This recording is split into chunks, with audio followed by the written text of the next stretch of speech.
that. Now, my local game shop, they have new gamers nights where they have DMs come in. They offer you like a little bit of like merch from the shop. They're not really paying you, but it's just getting more people to come in and play games. Yeah. And so I'll do that. I mean, I'll do that. It's advertising because for me, because I'm like, hey, by the way, this was cool. This was a lot of fun. Guess what? Castle. Yeah. You know? So so yeah, I mean that's the thing. You got to kind of get out there and be seen in the community. Yeah. And No, it's you know, true. Yeah. Exactly. Basic business thing. Like if you want someone to buy your stuff, they have to know whether it's a service or a product. They have to know it exists, yeah, right? and Like no one's going to buy something they don't know exists. right. So that's my advice. Yeah. Like you start out doing entertainment. So that's like what you do. So you're bringing like kind of over the top, flamboyant experience. Hmm. That's for your particular style. Doesn't mean it's going to be everybody else's. But Right. for people with that kind of style, like if you're already, I don't know, somebody who's over the top, like you loved theater and drama in high school, it's like that's the type of thing you want to promote. You're over the top, right? You're an over the top DM. You're going to do voice acting. I'm personally not My a voice dice go to actor. 21, so you Yeah, exactly. know. I mean, it's not my personal style, but it's like that's the thing though. And so for you, yeah, like something like Twitch is perfect to show like you're an over the top DM and people, Hmm.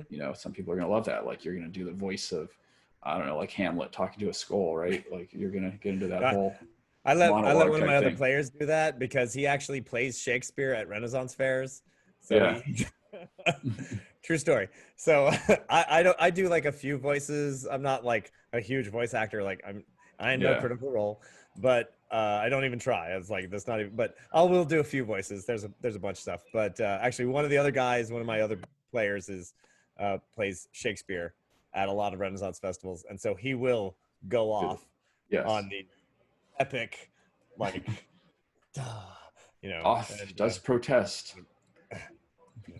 actually I have a skull, but Yeah. but yeah. So that's And, again pure advertising. Hmm. and a lot of questions have to do with game size and, stuff. So yeah. So as we know, most games should be 4 to 6 players.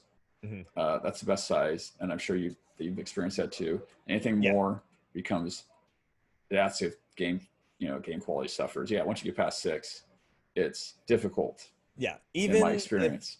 if you let's just say that if you consider that me as a person would have a high charisma as a stat, uh, I still wouldn't do more than 6 people.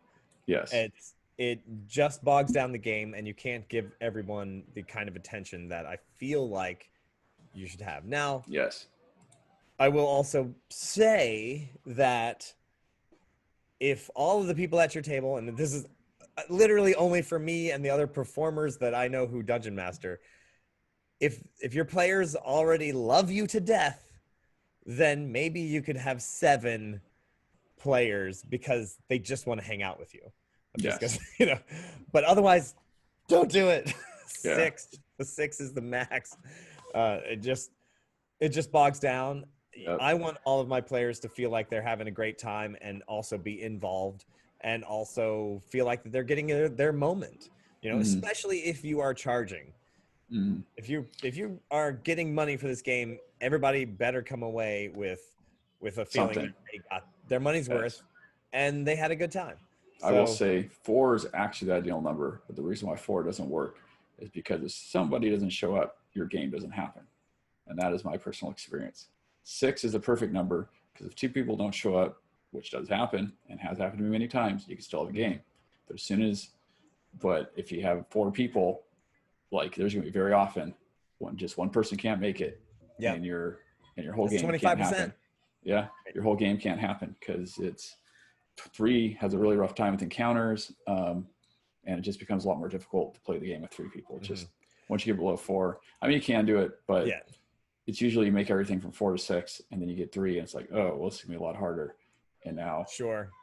I mean, Yeah. you Well, can, it's not end of the world, but I'm saying while this six I is would ideal. say I enjoy small parties, like if you've got a group of if you've got a group of three, And if I know it's yeah, three, then you gauge it for three. But yes, um, everybody gets plenty of time.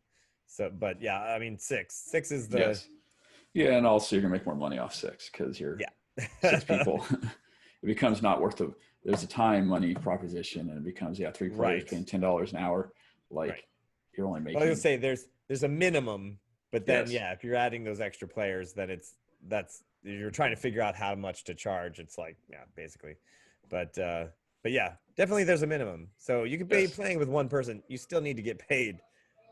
It just means it's $50 per hour per for that one person. and yeah, it's a bit. Yeah, exactly. Anything Great. else you wanted to add? We also allow you to plug. You can plug your tours. You can plug Oh, your Twitch yeah. channel, Well, whatever you want. absolutely. Well, I just want to throw out that I just did a Kickstarter for the Nat 21 dice, and so we actually just got all the funding, and we hit our stretch goal of getting up to the point where we can actually order not just the black and yellow dice, but the red ones with the black numbers, and they do go up to 21. And so just when you need that extra push. So those are out there. I also make dungeon tiles, and those are I have like marble ones, and I do all sorts of stuff because I like the set dressing of having like that final boss encounter where you have the giant skull and the whatever else is there, and actually having them in the miniatures and stuff like that. I kind of love that. I love that stuff. Ren Adventures is the name of our company that does the tours, like Renaissance, REN, renadventures.com. And you can go see a whole bunch of different tours on there. And of course, the D&D tours are there as well. Nat 21 Adventures is on Twitch on the Paulo Garbanzo page. We played Tuesday nights. And I'll be at Renaissance fairs all over the country if they happen again. What about So yeah. California? You coming to California? The closest I get now is Texas. I used to live in California too, Uh, and it was really funny. I moved out to San Francisco, immediately started getting all these East Coast gigs, and I was like, "Are you kidding me?" It's like I moved out to San Francisco, but then I did actually hook up with the Flying Karamazov brothers. Started touring with them. It's they like a really famous juggling troupe, so I used to tour all over the world with them. Um, so that was a good thing for moving out to the coast. And but yeah, it was weird because all of my solo gigs all suddenly ended up being on the East Coast again. So I get oh, out that's to funny. Texas, and I don't. Yeah, that's Texas is and Louisiana is about as far to the Mississippi as I get these days. But Well, that's fine. I go as Just far checking. east. I go as far east as the Czech Republic, and we do a big festival there in Český Krumlov, gorgeous city, and then I'll take you to Prague. So there you go. Cool.